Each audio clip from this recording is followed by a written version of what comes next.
There you go. Happy Wednesday evening. Welcome in to the UDDA Winner podcast. I am Dan Black. Joining me as always is SportyJordy, enjoying the Florida sunshine this week. Yes. Have you gotten tan yet? Tan? I have. For me, tanning is pretty easy, but I don't know if I actually got any real color today. I sat out for a little bit. I feel like I got a little like rosy. Makeup's playing a good role in covering that up a little bit. Don't tell my mom. But yeah, no, it's literally, I think today it was like 88 degrees. Like it was like insanely, it was perfect. It was exactly what I wanted it to be. Yeah, and I'm very much enjoying it. That's what's up. Yeah. I mean, much better weather than, we're dealing with up here. So lucky you. Yeah, I heard it's like 30s and like a sleeting, snowy rain up there. Yeah. Like I woke up, I came downstairs to have my morning coffee, and like I just see it was like a hail, kind of. Okay, interesting. Very weird something coming down from the sky. And then it rained a while. And then it got kind of better, and then it rained again, and it was just gloomy. So my mom called me and she was like, she told me the weather, and then she was like, are you extending your trip? And I was like, honestly, maybe.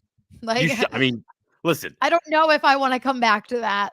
I would not be so quick to leave if I were you. I'll say that much. No, I'm kind of leaning that way too. Yeah, that's fair. All right, well, we've had a very busy 48 hours in the sports world. Some stuff betting wise, some stuff gambling, some stuff just breaking news. Breaking news. I mean, it felt like for a while we were just in this dormant time, and then all of a sudden, no, literally, it like all happened at once, and it just hasn't stopped happening. Yeah, I mean, like the one thing that like it seemed to get overshadowed immediately was the Calvin Ridley situation. Yes. Which was in its own right nuts. Not surprising that someone got caught gambling. Like it's not shocking. Let's say that much. I know. I assume they have a lot of conversations and meetings about not gambling on the NFL. If you're an NFL player, what was your reaction to the suspension and the whole scenario? I think the whole thing is super dramatic. I honestly don't like the way the NFL is handling it.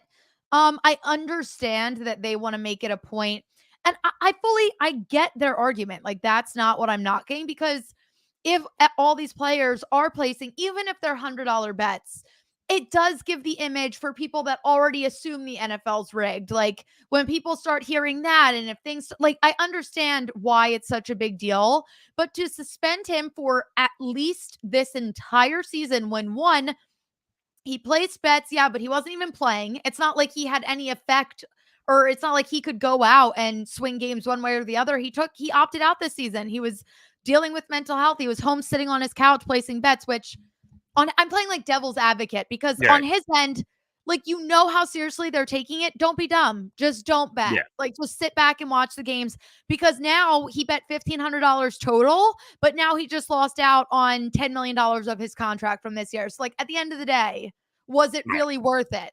But then, so on his end, dumb. Swing back to the NFL, the way they went about it is dumb. I could have seen if they wanted to suspend him for like 3 or 5 games, kind of make it a point, like, we are not tolerating this. If they wanted to fine him along with suspensions, like, that's one thing, but to take him out for at least an entire year, when like sexual assault cases and domestic violence cases, they get like 4 or 6 suspensions max. Deshaun Watson has 22 open sexual assault cases against him right now, and he technically is an active player. The NFL never went out of their way to suspend him. So I get why betting's so serious to them, and they want to keep the integrity of the NFL solid, but the actual suspension itself, I think, is way too long and way too dramatic.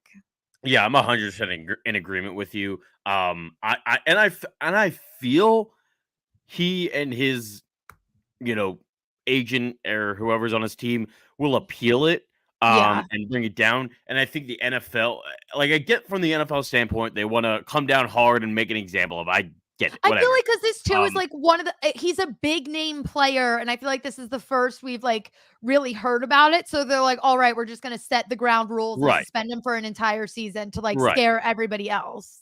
Right, which is a fair way to do it, but Yeah.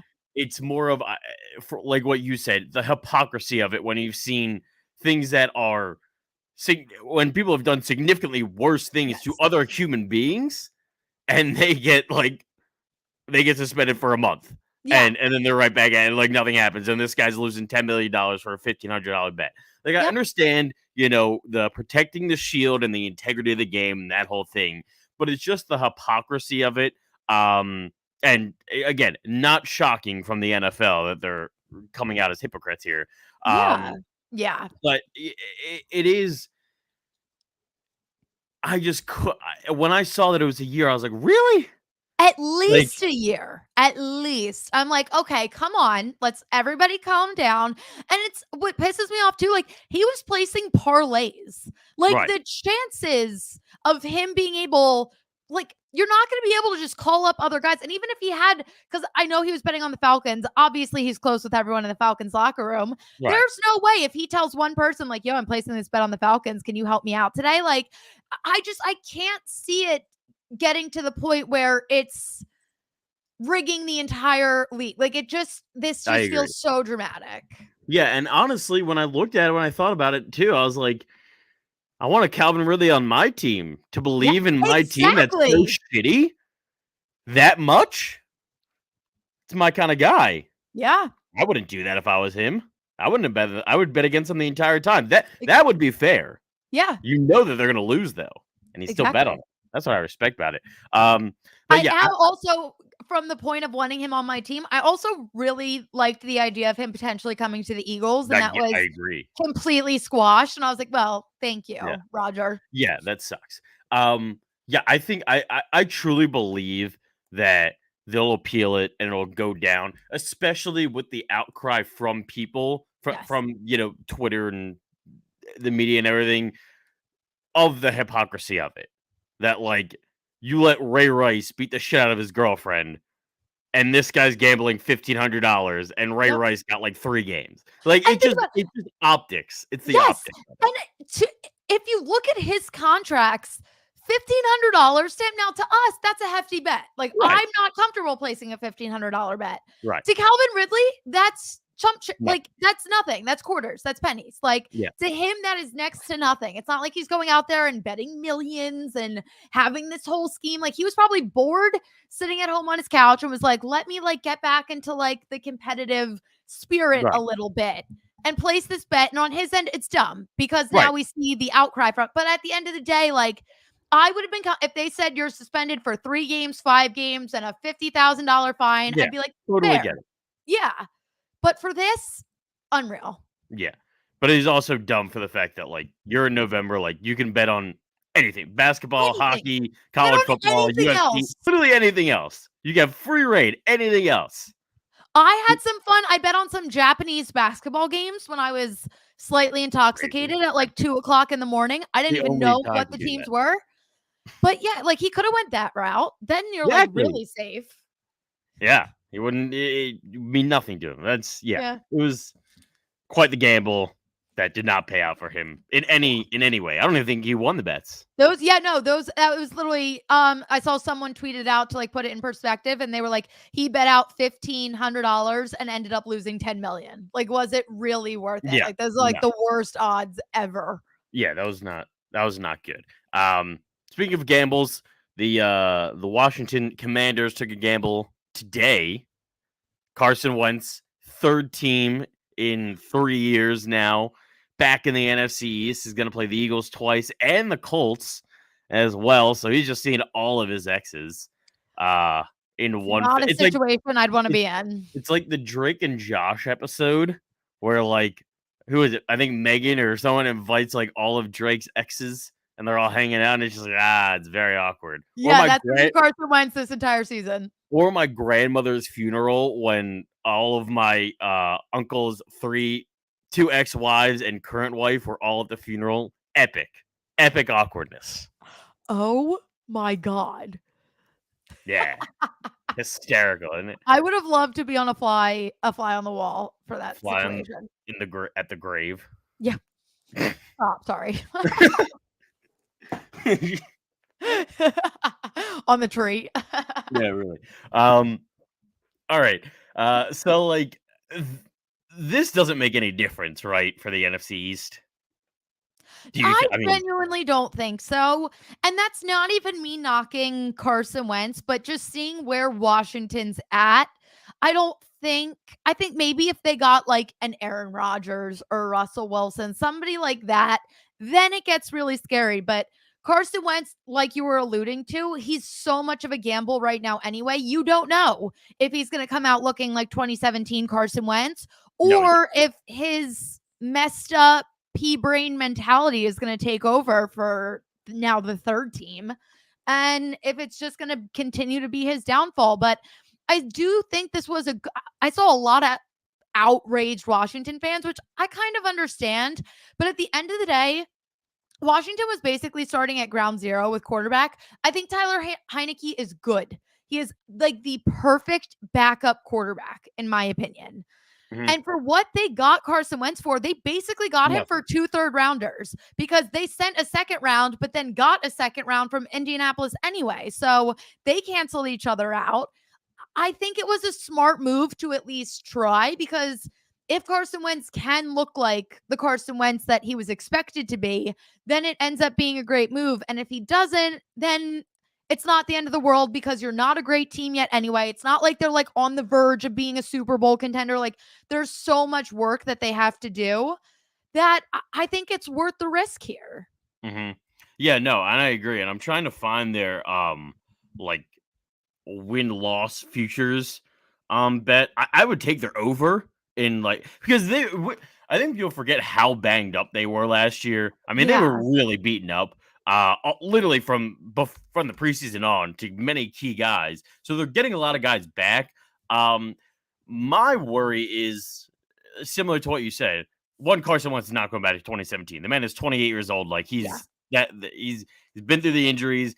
His mentality of how to play the game is not changing. He's still going to be reckless. He's a diva.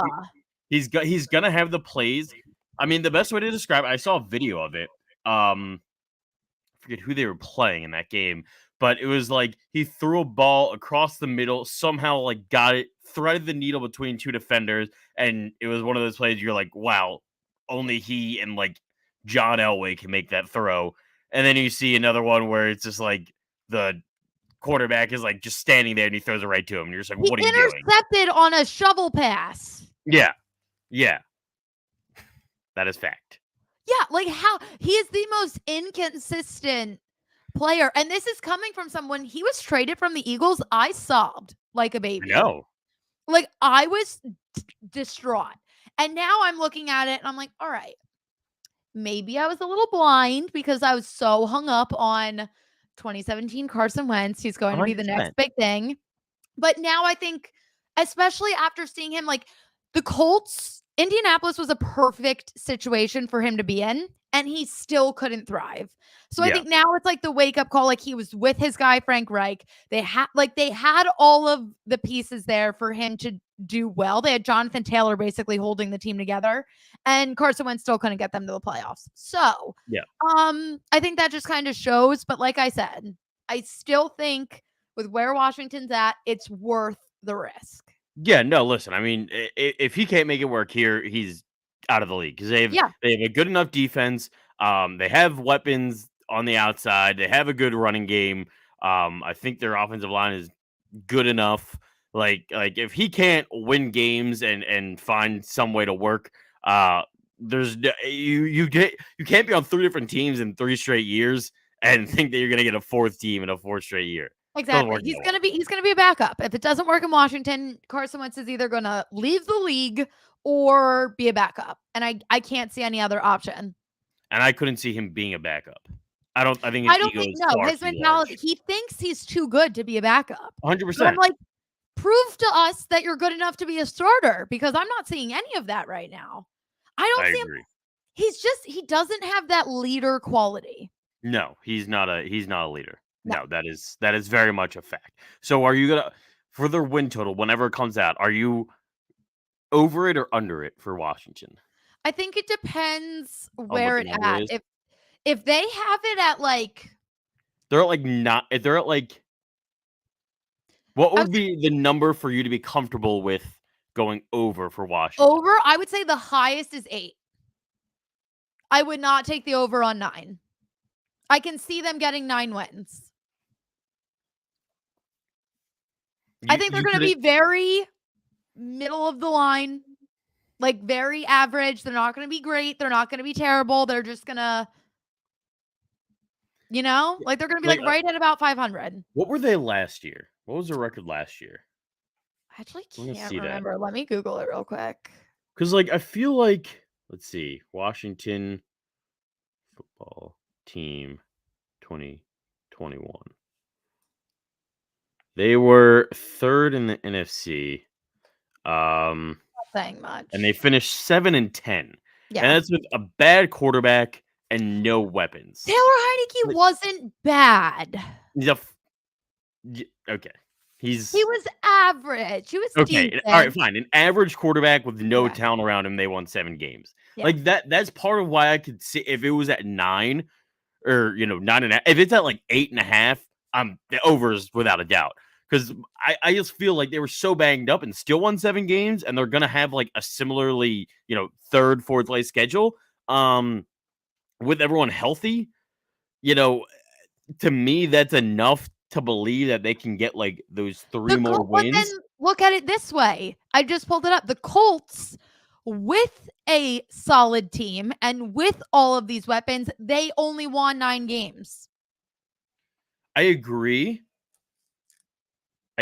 but also, and I think Washington's a downgrade for him. I think the Colts are a much better team. I disagree. I think the Colts have a better run game because they have Jonathan Taylor, obviously. Yeah. I don't think they have as high level of weapons on the outside.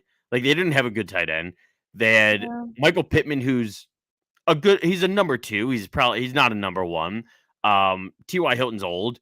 So, like, you trade that in for Terry McLaurin. Who's the other guy who they got from Gibson? Carolina? Well, Gibson. Who's the other guy they got from Carolina, the wide receiver? Crap. Went to Clemson. Wait, I had him in fantasy too, and I'm like completely blanking on his name. I am too. And I'm gonna be. Wait, frick! It's like on the tip of my tongue. I know. I can picture him, and I can't. I'm just like not. But I understand what you're saying. I do. Yeah. I just don't trust Carson. And I think their defenses are pretty similar enough in talent wise, especially with Chase Young coming back.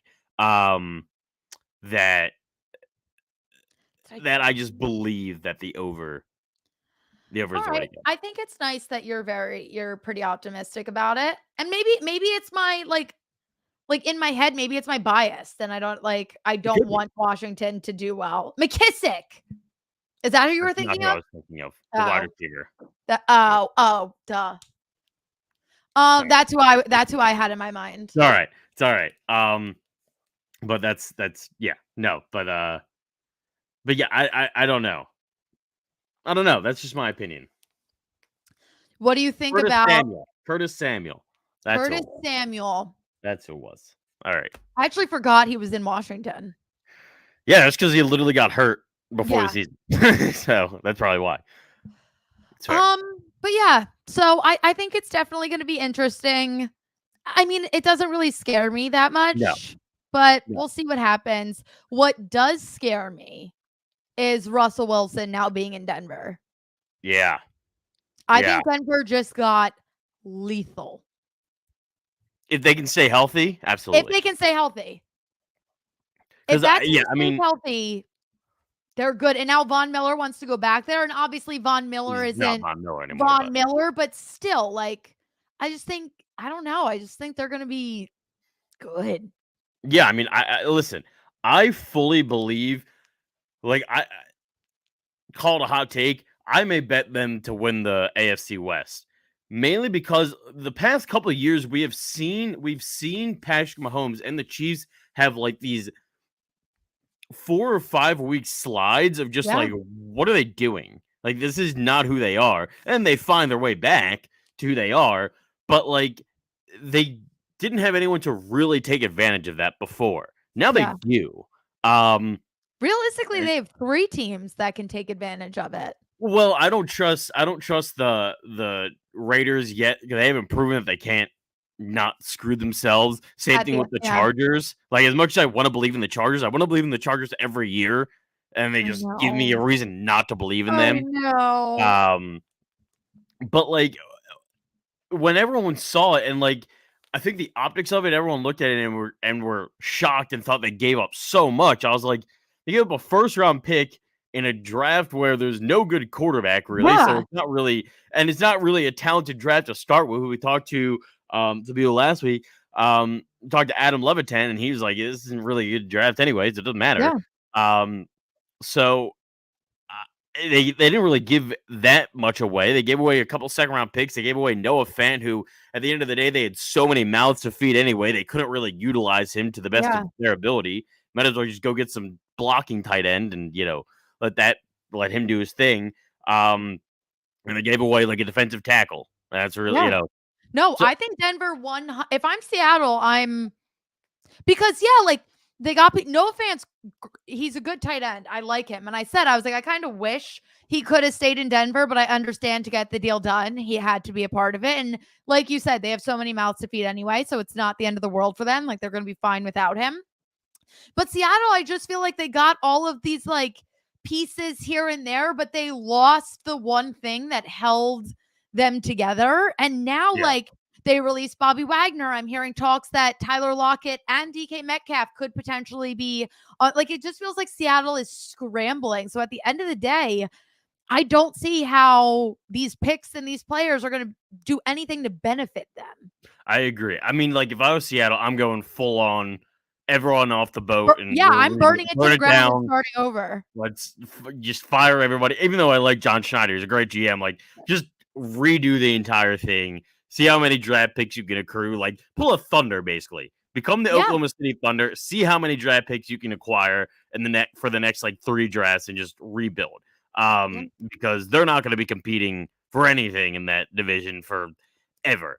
I mean, that was the most competitive division in football. I might argue that now it's between the AFC North and the AFC West, because I think all 4 teams in both divisions are playoff teams. And now with the NFC West, I think Seattle's out. Like, it's down to the Rams, Cardinals, and 49ers. And the Cardinals are I don't know how to feel about the Cardinals going into the season now. So I don't even think it's that deep. I think it's literally just the Rams. I don't trust the 49ers yet. We have no idea what Trey Lance is. And we don't even know. We can't even say that because we don't even know. Like, Jimmy Garoppolo might still be there. There's still a chance for that. There's literally no shot. You think he's 100% out the door? Yes, because you don't trade 3 first-round picks for a guy to move up in a draft to have him continue to be your backup. Like, that's just like a bad investment. That's like that's like the Packers going out and drafting Jordan Love. Okay, but that's different because they didn't give up 3 first-round picks. That's true. They moved up. They gave up like a first-round pick and like a 4th-round pick. But you don't think they could look at it like at the end of the day, like, giving up 3 first-round draft picks is a lot, obviously, but like their team is still stacked. So they can sit there and be like, yeah, we gave it up to get him. Now we have Trey Lance. Maybe they can use Trey Lance's draft capital. Send him somewhere else.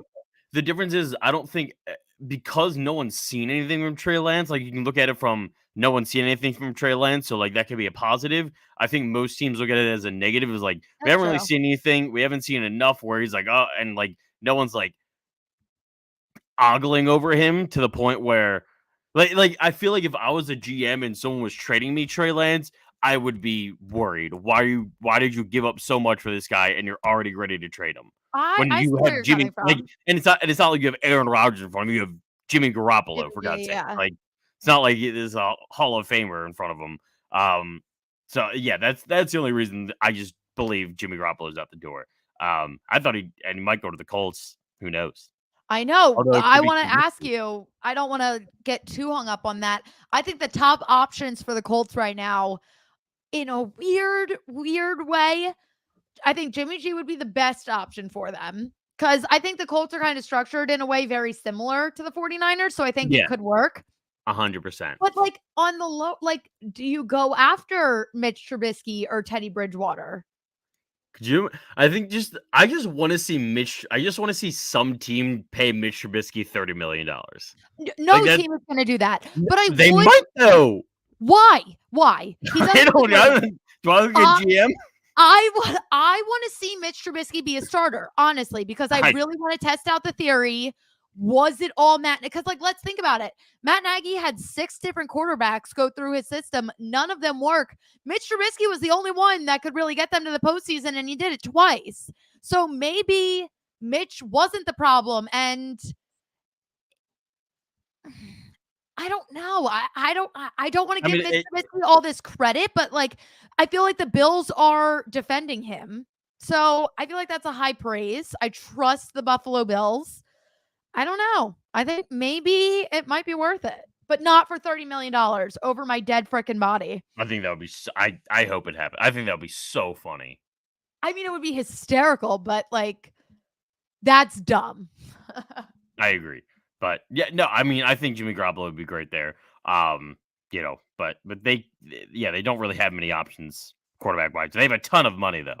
So they do. They can go have a free for all. And they're so close to being like they should have been a playoff team this year. Like 100%. But they had Carson Wentz. And now the last major thing that happened, Aaron Rodgers became the highest paid player ever. Epic. Not surprising. No.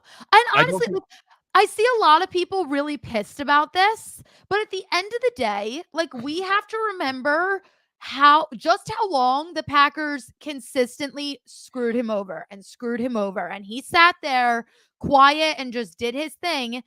Why are you making that face? See, I look at it.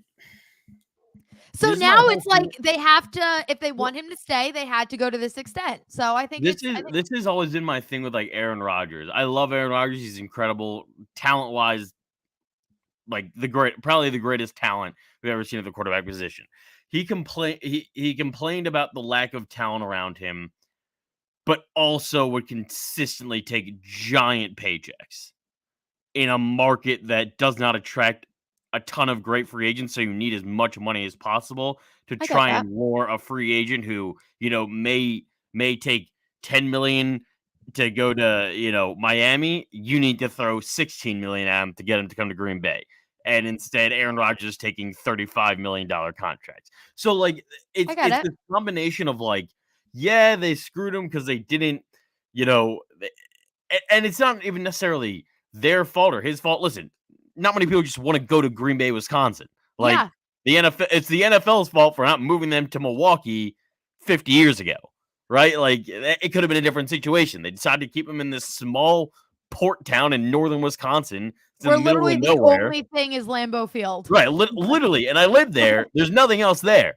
But at the same time, it's like you had to understand the economics. Like as you watch Tom Brady take pay cuts and continue to win, and you're taking the biggest contracts ever and are getting just so close. That's always my issue with like Aaron Rodgers and the complaining about things. But at the same time, it'd be one thing if he complained about things, took pay cuts, and they kept screwing him over. Then I'd have no problem with it. It's when he's complaining about it and now he wants to get paid $50 million a year. It's like, what are you doing? I agree. And I see what you're coming from. I think where I was more referring to is like in the drafts, like how they consistently like, because your point is 100% valid.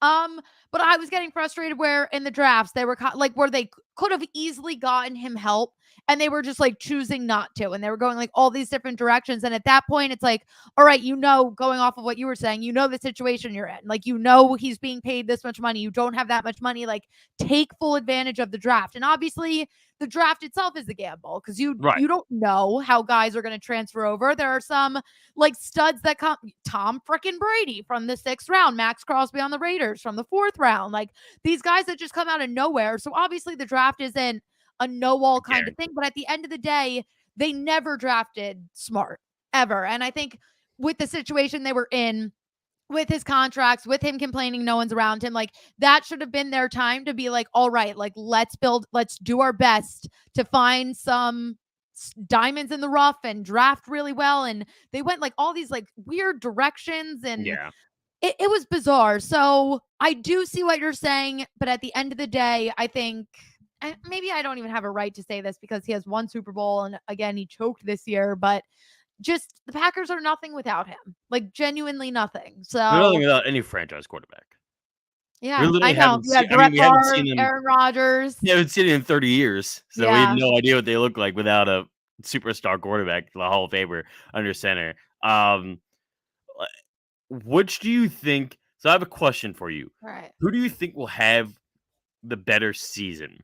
Will it be the Russell Wilson or Aaron Rodgers? Yeah, Wentz. I threw Wentz Or in. Wentz. Okay. I threw him in, but we know he's not going to have a good you're season. not. But like, I just had to include him in the conversation because he was in the trade things.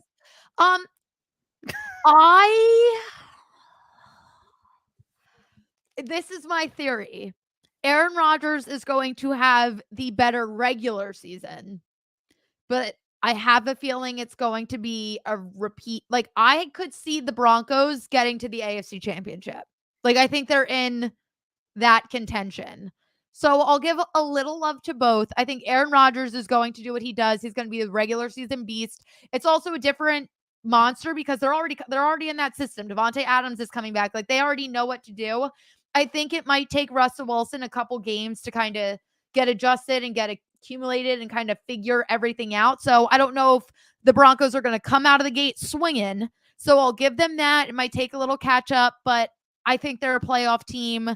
And I think they can easily make a run in the playoffs because I think they can do what the Bengals did this year and kind of take everyone by surprise. I literally felt the exact same way. Look at us. I think Aaron Rodgers is going to do his normal, I love this. 40 touchdown, 5 interception, like win an MVP. Yep. But they're going to find a way to blow it as they usually do. And, it's going to take a couple weeks for Russ to figure things out in Denver, but they just have too much talent.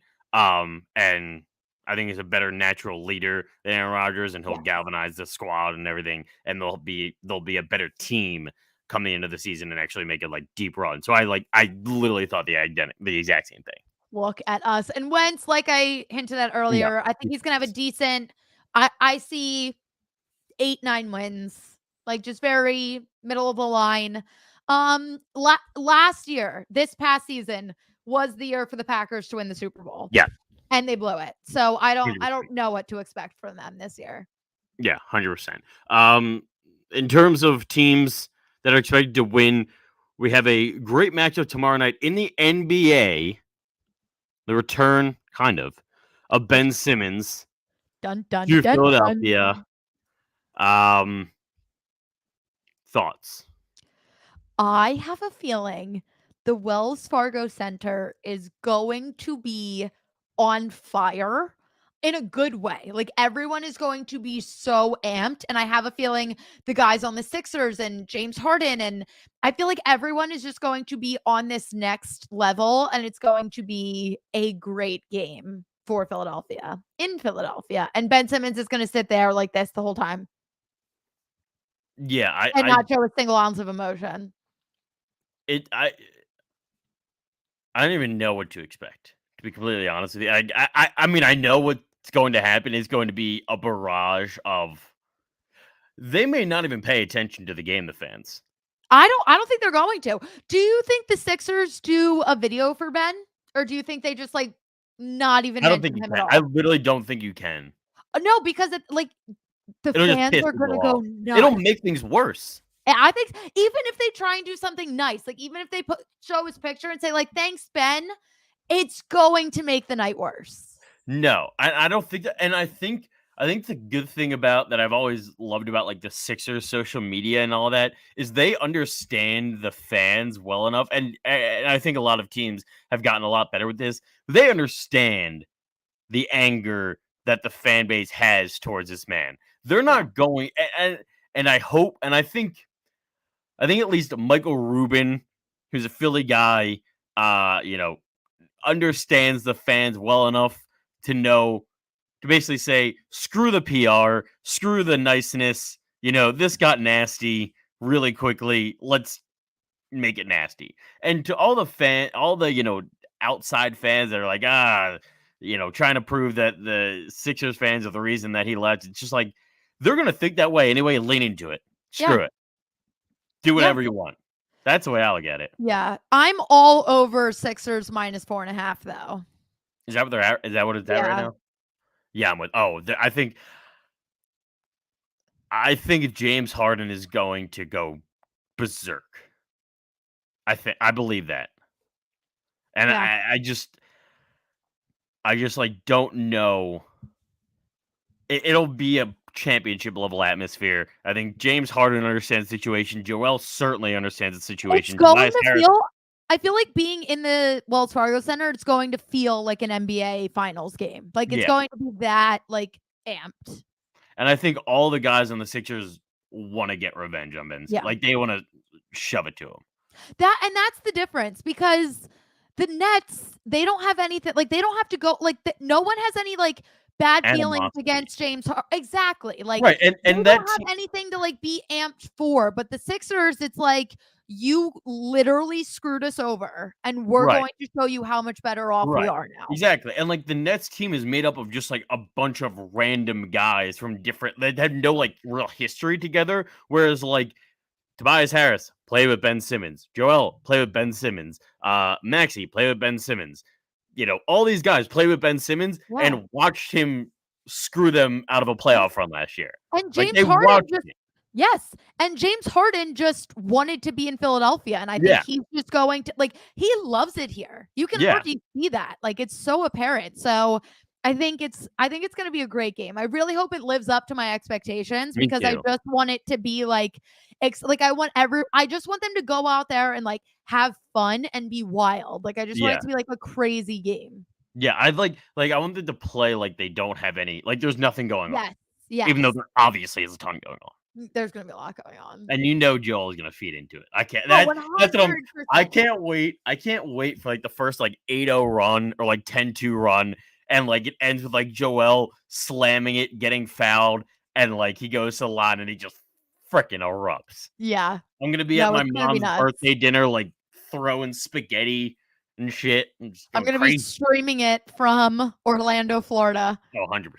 100%. I'm not missing that. No, can't. Yeah, I tried to ask my mom if we could go to the game for her birthday because it's tomorrow, and I was just like, and she wasn't a fan. Are you going somewhere with the TV? No, we are not, unfortunately. Just have it on your phone. Oh, 100%. Yeah, no. My family hates when I do that, and I like whenever we went out.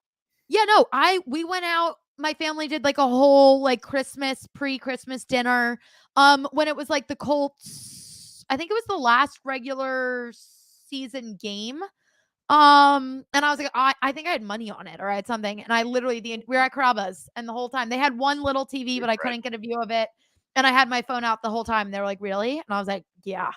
Like, I love you, but I need to know what's going on. I agree. Also, great bread at Carrabba's.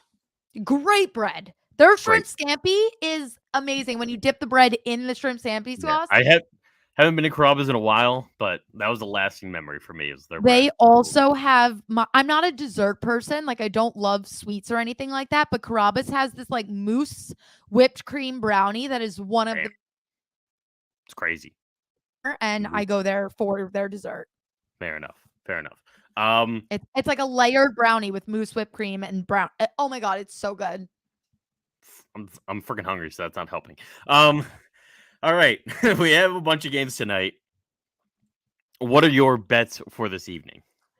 Yeah, so tonight it's not one of my favorite nights ever because I feel like there's a lot of like blatantly like favorite teams, and I kind of want there to be some upsets, but I don't see it happening that much. The one that I'm kind of on the fence about, I have the Heat -4. Just because the Suns are in this super weird situation, part of me wants to switch and take Suns +4. I kind of have this feeling that they're still going to be able to make something happen, but like my head is telling me no, play this one smart. My favorite bet tonight is Bulls -5.5. I think that's just a freaking lock. Yeah. I also like Celtics -6.5. Bucks, I think you can take. I took them money line, but I think you can take them with the points too. And then the only underdog I'm really taking, which it's not like it's a safe bet, but Thunder +14.5. Whenever there's a giant spread like that, though, they just seem to be able to cover. So, like they consistently, when it's that big of a margin, like they can keep it somewhat close. So that's what I'm going with tonight. Yeah, I like the Thunder +14.5. I just don't understand why they're such underdogs to Minnesota. That kind of shocks me. But I guess they're just looking at it from the standpoint of Minnesota has more offensive talent in general. I mean, this isn't going to be a defensive juggernaut game, but they have Anthony Edwards and Karl Anthony Towns and D'Angelo Russell, and that's enough to say, good job. We do get to see Devin Booker return from injury against the Heat, so that'll be fun to watch. I like that bet as well. Yeah, there's a lot of favorites tonight. The only one that I think could actually end up going either way is Heat Suns, but that's the only one. Everything else, I think it's going to be a pretty straightforward night. I think Grizzlies win, but I do think Thunder covers. Yeah, I agree. Real quick before we end the show, we got the tournament starting next week. We've already had chaos with conference tournaments. Stanford, so many buzzer beaters. Stanford literally came back from 17 down against Arizona State, beat them a couple hours ago. It's been chaotic already. Wake Forest lost. That was a very big shocker. They were a 5 seed. It's March, baby. Tournament. It is March. So in terms of those upsets, in terms of the sleepers, who's like the one sleeper that you're looking at that could make a run that is going to make the tournament? That's going to be like that 8, 9, 10 seed that can make a run. Where's San Diego at right now? Do you know? San Diego State or University of San Diego? San Diego State. Because Because they're going to be a low seed, and I don't think they're going to be able to go. Like, I don't see them being a Final Four team or whatever. If they get in, I'm pretty sure they're in a position to make the tournament. But if they get in, as long as they're not a 16, but I don't think they're going to be that low. No, yeah, they were. I don't know where they rank. But that's a team that I thoroughly enjoy watching, and I'm 99.9% sure they've already locked up a spot. Louisville will not cover. Good to know. But no, this is a team that I thoroughly enjoy watching, and I can definitely see them coming in and getting a win or two. That's fair. I really like Providence. They're great against the spread, so that's just a good thing to know in general. 2, they're a great tournament team, and they play Big East basketball, so they're tough. They're ready for the gauntlet. So I would love Providence to go on a run. Me too. Big Providence guy. So I think they're just a fun team to watch. Yeah. I mean, the Big East this year hasn't been great. Aside from Villanova, the Providence is probably the next. It's like Nova, Providence, and like everybody else. Yeah. Same thing with the ACC. But yeah, Providence is my pick to like make a sneaky, probably Sweet 16 run. I think they probably meet their maker there, but would not be afraid to sprinkle some money on a Sweet 16 appearance by the Friars. We love it. Yeah, I'm so here for it. That's been a team. Providence is in Rhode Island. Jesus Christ. But who in reality, who do you think will win? Who's like your what do we have? Gonzaga, as long as you don't say Gonzaga. No. So I'll actually tell you a funny story about that. The first time, I think I was like 11, and it was the first time I was ever filling out my own March Madness bracket. And Gonzaga, they were a number 1 seed. And I was like, this name is, I knew nothing, like legitimately nothing. And I was like, this name is so cool. I'm going to pick them. And my dad warned me. He was like, they're usually a number one seed because they play in a they play nobody. There's no competition there. He was like, so they always have a good chance to like win early, but it usually catches up to them. He's like, and especially that there was something about the team that year. My dad was like trying, and I was like, nope, Dad, you always say anything can happen. I like this. And they lost like, so like, I think they won 3-4 games. I can't remember what year it was, but they like went out so early. And my 11-year-old heart that was so excited to participate in March Madness with the rest of my family was shattered. So now I have like this thing against picking Gonzaga. Like I have a very hard time picking them to win the whole thing. That's fair. Yeah, I like Kentucky this year. I'm usually not big on Kentucky and Coach Cal, but they have a fun little team. And they've been really, really strong this year. Ty Washington is great. Severe Wheeler is great. Oscar Sheboy, who speaks like 7 languages. He's a beast down low. I feel like there's not that much depth. Duke is like right behind them. I'm not big on Duke. I just feel like the ACC was horrible and they didn't really get tested as they normally would. Like they kind of need to, but maybe that could be good for them. You know, they'll be fresher than they would be in normal years. Yeah. But I like Kentucky this year. Yeah. I'll tell you another quick story. So my birthday is March 30th. And I was born in 1998. And that year, like the night I was physically being born was the night of the championship game. And it was Kentucky versus Utah, and Kentucky won. So now I have this like soft spot for Kentucky. I have a Kentucky sweatshirt, but yeah, I'd 100% pick Kentucky because I mean, it's March. I mean, at this point, picking March Madness, like I remember the year I did the best was another year where I was like a teenager. I didn't really know anything about college basketball at the time. And I was picking based off like the jersey color. Like I picked a team that was red. I can't even remember which one because they were playing someone that was like green and I didn't like it. And like I'm pretty sure I came in second. Just like picking like willy-nilly. Was it Wisconsin? It was probably, I for some reason always pick Wisconsin. Another team I consistently picked over the last couple of years that never worked out, and I kept thinking, I always picked West Virginia to go on this little run. West Virginia is always like I always think they're going to do something, sneaky, and they don't. Yeah, they're sneaky. Huggy Bear Bob Huggins, you know, he gives you hope, and then he just crushes you. I actually didn't know that. I don't believe the Treaty of Paris was signed on my birthday. I don't believe that. Really? Yeah, I know that guy. He didn't know shit about history. I don't either. He would have told me that, and I would have been like, "Wow, great!" I would have told everyone. Learned something new. There you go. Before we log off, I want to fact check that. Let's see. When? Yeah, let me know. I need to know that. The Treaty of Paris signed. It was signed on September 3rd. Yeah. Yeah. Dan is fake news. You're getting attacked right now. I know. I only get attacked because I'm right. That's the facts. Facts don't care about your feelings. That's all I know. But yeah. All right, Kentucky. We're going with them. We're gonna win. Probably not gonna win. It's gonna be Baylor again or something. No, I actually do think this year Gonzaga could win. I really do believe that. I'll give them that. I feel like they've built too long over the last like decade to this point to not do it. Yeah, I think that's fair. We'll see. Starts next Thursday. We'll see. Can't wait. Selection Sunday coming up. Super pumped. We're going to have contests for it. So make sure you haven't already. Download the UDDA app and follow us on all our socials at UDDA_winner to stay along with all the March Madness. We will see you next time. Yes. Bye, guys.